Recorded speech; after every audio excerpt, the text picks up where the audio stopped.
I'm 42, or I'm going to be 42, not 42 yet. And I remember you talking about in one of your videos recently, like the 20 and 30-year-olds are kind of a new species, maybe.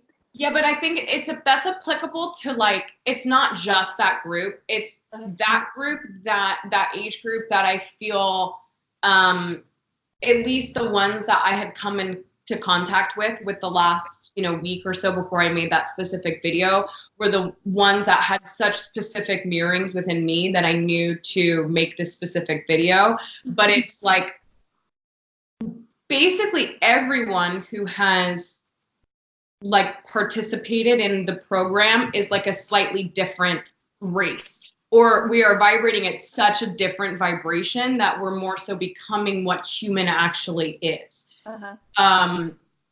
So and especially this last week, I was like, because it's not, it's like I don't write a script, for like when I make my videos, and I've realized that like, oh, I have to be like very careful in a way of like what I say, because one little thing can get kind of, taken out of context in a way, or out of proportion, or not exactly what is real, because I'm still in the process of downloading it as I'm sharing it, but basically like all of us who are interested in, this Bashar lineage information are vibrating at such a different energy. Like he even says, like the average person walking around on the street is vibrating at somewhere like 40,000 hertz, and people are asking their signature frequency at sessions, and people are like, 180. You're like, it's like, what? It's amazing. So I think anyone that is interested in this, or having their own downloads, their own experiences, are already like on a different train and activating what human is, activating the hybrid nature. But then there does seem to be something, even a slightly further tuning, but it's slight. And I don't ever wanted to get into like comparisons, or, thinking that something is more special or that, or because it's not. Like I see it as like, if I'm shown like the color wheel, like it's still in like the same spectrum of like a blue, you know what I mean? It's not like it's just like the next little phase that is within this slightly newer generation of families or lineages that have participated in these programs, are just slightly even more of an upgrade to be able to act as like a bridge soul, essentially, or like a bridge vibration for when more of the actual hybrids come. And so that there are different beacons for more of humanity to use as like an alien frequency before it needs to actually be, alien. So it's very, very slight, but still very impactful, I think, in ways. And everyone, all of us have this ability to, to be at these certain frequencies within us. But from what I've seen, it's been agreed upon to have it in these stages, so that we can go through this transformation, this initiation, in the least further traumatizing way possible. Yeah.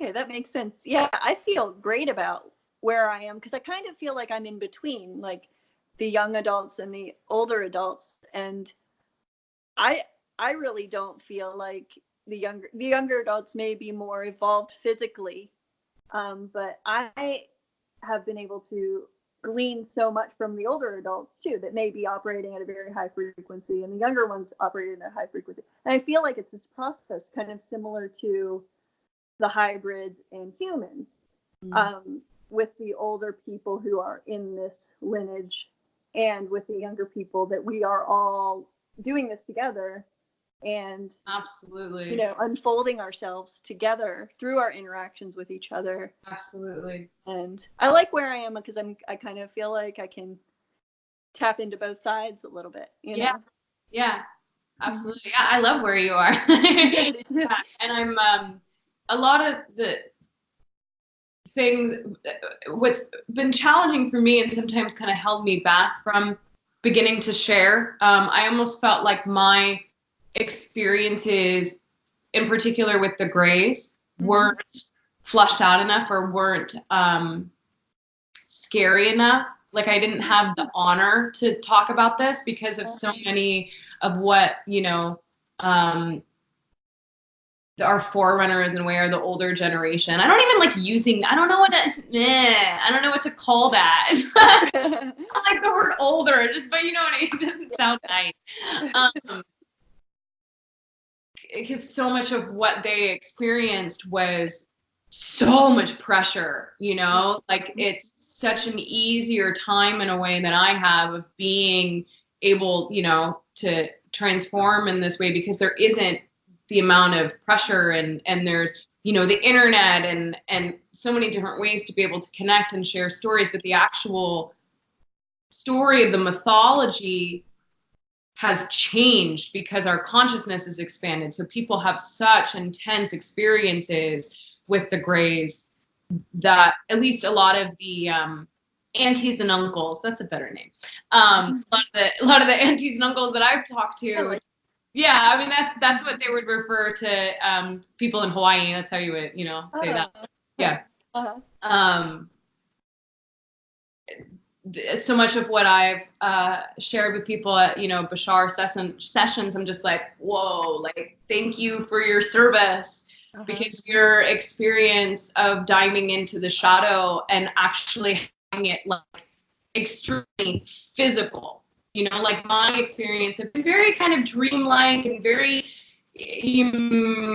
like almost like a journey type space, like very soft, very gentle, like really loving so I could understand the story of it.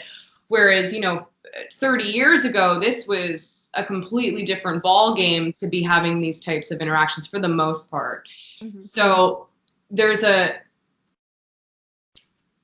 such an appreciation and a recognition of almost what I would define as like a warriorship, a certain level of strength that was so required for these individuals to be able to go in and lay the foundations for all of this to be able to come out is remarkable.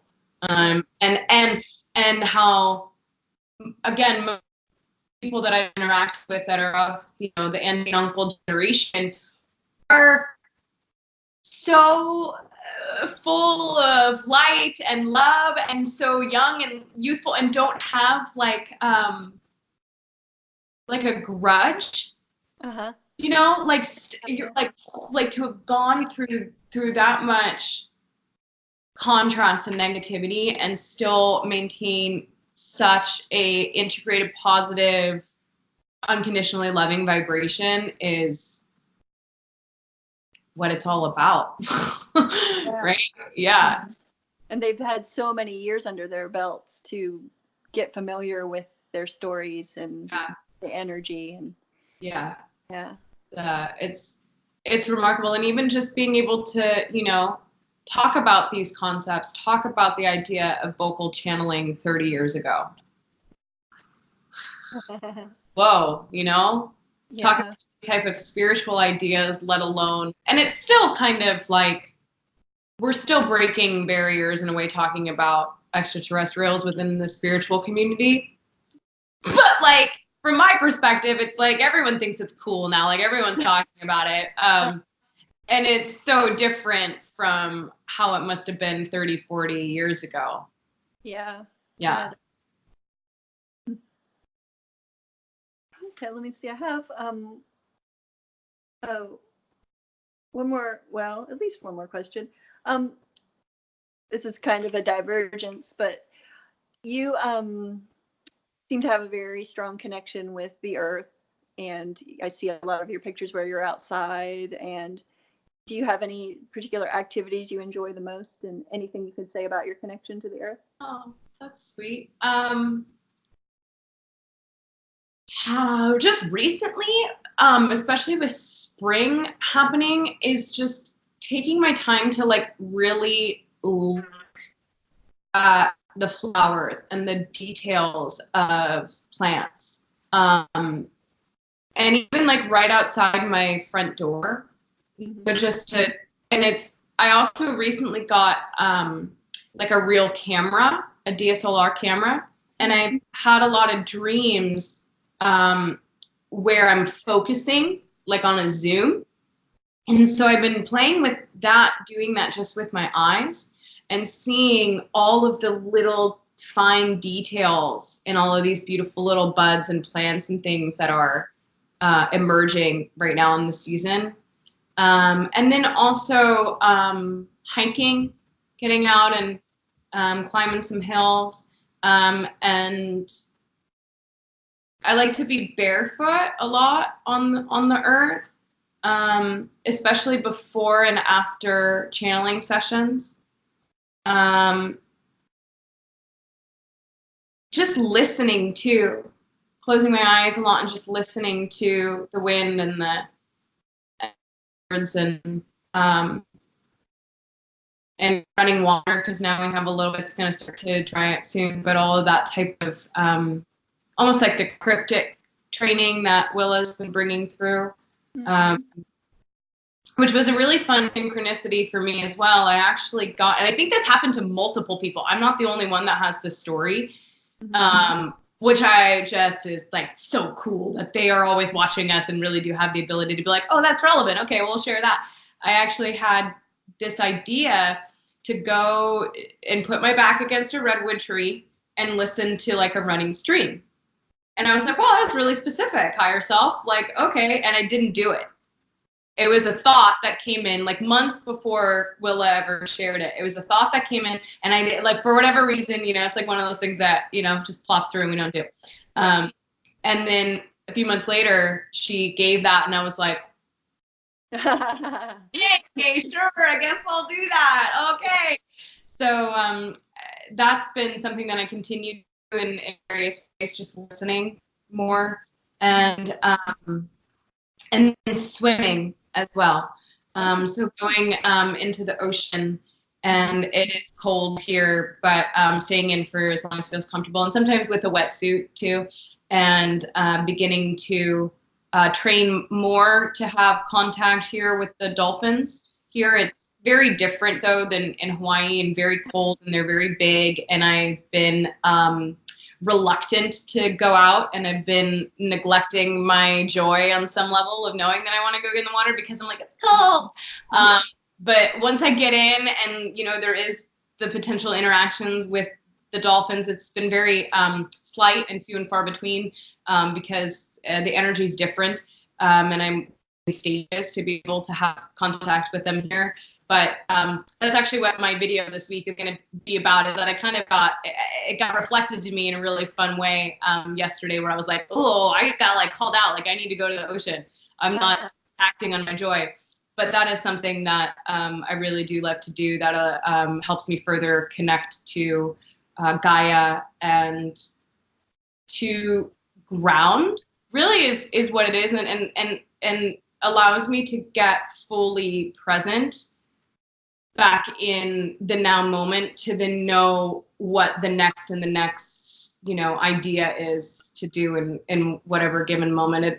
Having that deep connection with nature and with the nature that is us just is probably the strongest permission slip that I have to get me right back in the present moment. Because I honestly tend to get like sometimes I'm like, what is, like, my life is crazy, like I'm talking to an extraterrestrial, like actually what? Really? We all are, like, this is actually happening, like what? I'm just getting nice and grounded with nature in a variety of ways. I think it's so important for all of us, and I'm also so appreciative that that's been more of what Willa and Bashar have talked about in their own ways too, because I think it's really important for us as hybrid humans to have that connection. Yeah. I agree. It's so beautiful to have both of them intertwined, the Earth and the aliens, both, you know. I think it's necessary for us, because it's what our makeup is. Mm-hmm. You know? Yeah. True.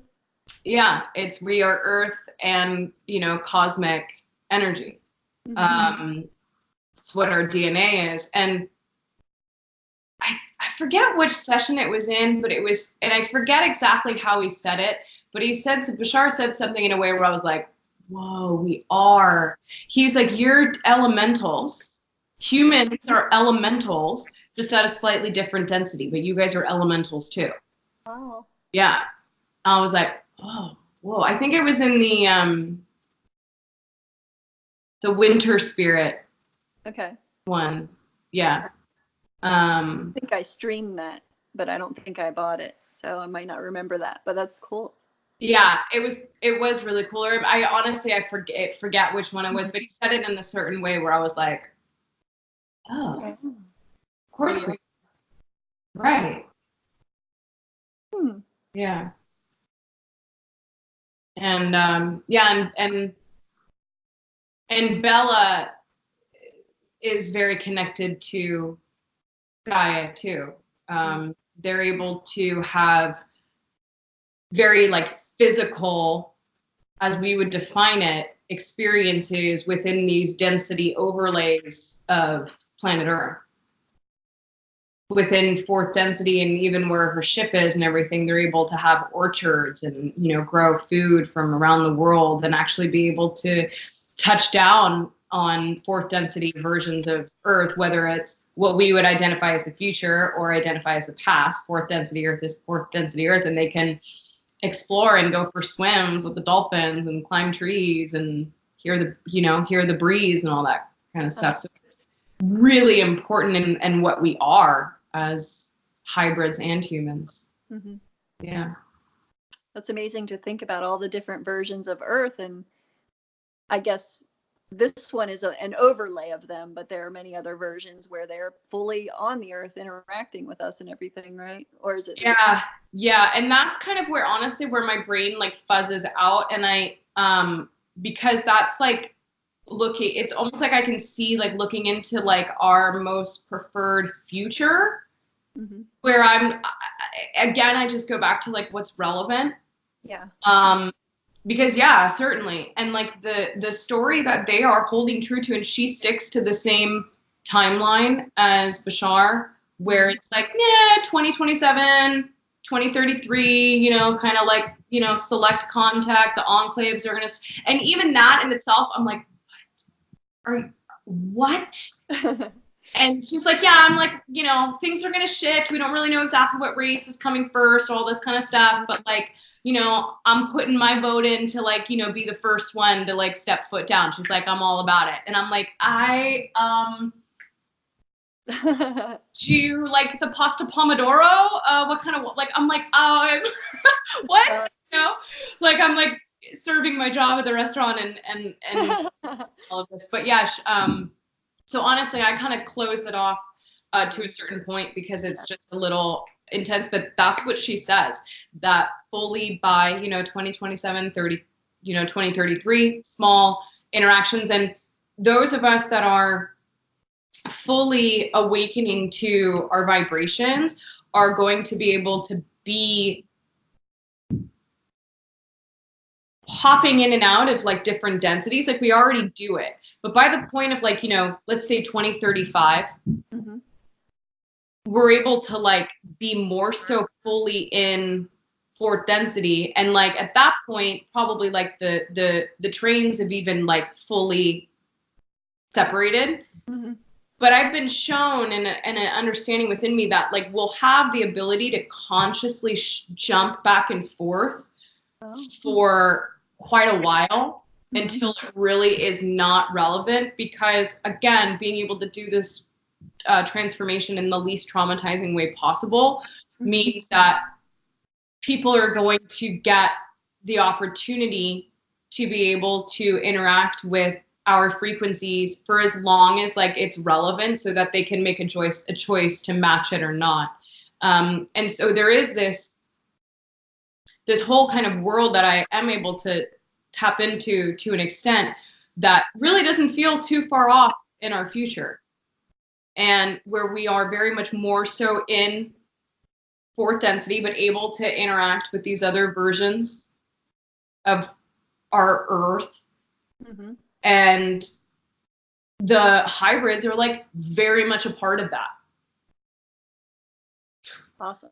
like yelling the kids, you know? Yeah. And that is a part of the fabric of existence that they're totally able to visit in different ways. And it's not the exact timeline, because, you know, then when we get there, it's a whole different, you know, the whole Yeah.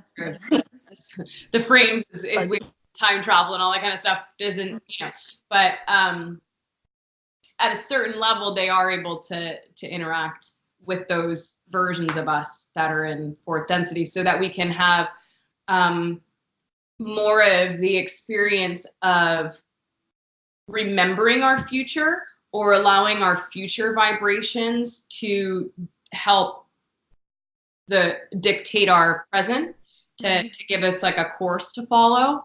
And more that's really been sinking in for me. And for a while, I actually thought that vibration was Bella. And then I realized, like, that's my higher self. Like, or my not even higher self, my future self. Yeah. That's amazing. It is. Yeah. But you know, always. I've been sensing my future self as well. Like, I've had dreams of that being, and yeah, I've been sensing the energy as well. Fun. What have your dreams been? Well, I guess you could say you have a lot of future selves, right? But just different incarnations of different beings that look similar to me, but like I had one dream where a person had an AI implant, but she looked like me, and she was just higher vibrational in that she was able to like transmit much more light than I am able to in my form right now. That's just how I interpreted her, you know, but it was very similar vibration to me. So that's one potential future I could experience, maybe not exactly that, but a version of that. I mean, yeah, I don't know, whole AI chip in your head, but hey, if that excites you, go for it. Yeah. Well, it looked smooth. It was like kind of artistic. It wasn't like a big piece of computer in the head. It was like alive, kind of, and smooth. Okay. Cool. Kind of stylish. Yeah. Like it. Oh, that's trippy. That's fun. It's definitely mind expanding and heart expanding and dizzying in ways too. Oh, did you ask me if I found it that way, or it was a little breaking up?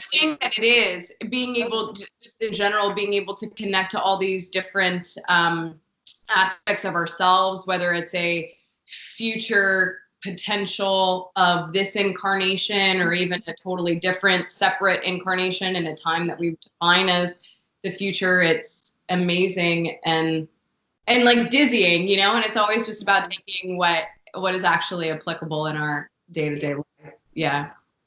I agree. And I also found, like, since I've been reaching out in a more physical way to people from the Bashar group, that I've been experiencing like more activations in myself just from interacting with people of a similar vibration. So I'm really thankful that you're doing this as well. And oh yeah, it's my dreams. I love that you're doing this and connecting with more of us. I just think it's so fun and authentic and raw, and just like it's such a fun, beautiful way for more of us to come together and have contact, you know. And this is how it starts.